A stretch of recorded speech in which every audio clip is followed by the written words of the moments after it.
Сайн байцгаана уу? Би Дуучин Болд байна. Урлагийн салбарт камертай хамтлагтайгаа 31 жил. За өөрийнхөө бие даасан соло уран бүтээлээ хийгээд 21 жил яг одоо болж байна. Хайр утсан муу гараад яг 21 жил гэсэн.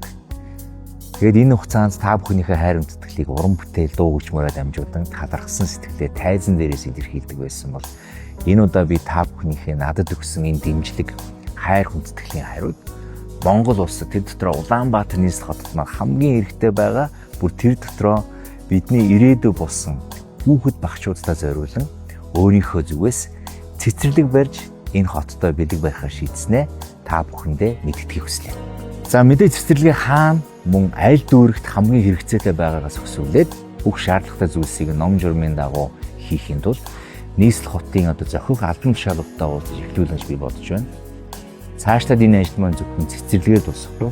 Залгуу шуудтай урам зориг өгөх, энэ улс нийгэмдээ эерэг хандлах түгээх зорилготой олон ажлуудыг би хийхээр төлөвлөж байгаа. Энэ бүх ажлынхаа явц болгоныг та бүхэнтэйгээ хуваалцаж хамт байгуулна. Баярлалаа та нарт.